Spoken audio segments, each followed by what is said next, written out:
This week, the longest-running show in Broadway took its final bow. But when one curtain falls, another rises. After a successful 35-year run, Andrew Lloyd Webber's The Phantom of the Opera closed.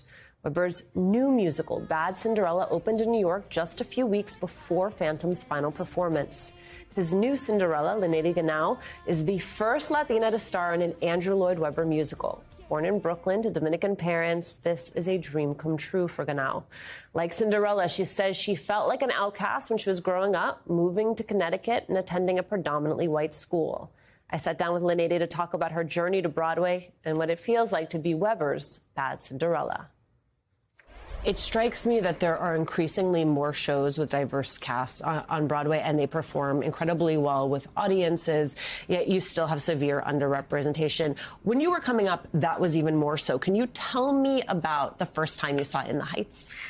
Ooh, the first time I saw In the Heights, I was in the tippy top, in the seat all the way at the top, and I was hysterical in my seat. One of the first few lyrics that Lin-Manuel Miranda wrote and said was Dominican Republic. I love it. Jesus, I'm jealous of it. And I went, they said Dominican Republic on Broadway. Is that allowed? Oh my gosh, oh my gosh. And my cousin and I couldn't stop talking. And then we missed the rest of the words because we were still, dying over that. But it was the first time that I saw myself represented on stage. They were talking about music I grew up with, food that I grew up with, a community that I was a part of. And I was so overwhelmed with emotion because for the first time in my life, I said, wow, I can do this. There's a place for me. And yet your life takes you in a slightly different direction, right? I mean, you ultimately go into banking, and it's a very serendipitous moment that brings you back to theater. Yeah, I was working in banking, and a friend of mine sent me the breakdown for On Your Feet, the Gloria Estefan musical, and I said, you know what, let me try. They're looking for Latinos. I grew up on Gloria's music. Let me just be myself and try. I took a selfie on my iPhone 4, printed it at Walgreens. Because you did not have a headshot? I didn't. I had only done theater in high school and in community theater in my hometown after I graduated. And so I went there, I sang Como la Flor by Selena, and then Breathe from In the Heights. And with high school theater experience, I made my Broadway debut. You make your Broadway debut, then the pandemic happens. You go back to banking, in fact. Yeah. How close did you come to walking away? Oh, 2 days. I had 2 days to make the decision. My boss, after almost a year, was like, hey, we want to hire you full time. I was working as an independent contractor. You have to let me know by Thursday. And 2 days before, on Tuesday, I get a call from Dear Evan Hansen Broadway with a direct offer to go back to the company for the reopening of Broadway. And I'm like, you can't make it up. The universe said, no, it's not time. And I'm so grateful it did. It is not time, indeed. Tell me about both the audition for Bad Cinderella and then learning that you'd gotten the role. The audition was just like any other. I auditioned and auditioned and auditioned. It was the closest I'd ever gotten to a printable role like that. And it was my final callback. I had left everything in the room. I was hysterical. And they said, we need you to come back. And I said, I have nothing. I have nothing else to give. And that's when I go into the room and Andrew Lloyd Webber asks me to be his Cinderella. And it's a day I'll never forget, and that I'm so grateful was documented so I can have that for the rest of my life.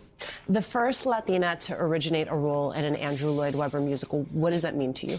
Everything. It's the honor of my life. Until In the Heights, I never had that. Until now, I didn't have a princess that I could relate to growing up, that sounded like me, looked like me. And it means the world to even inspire one person.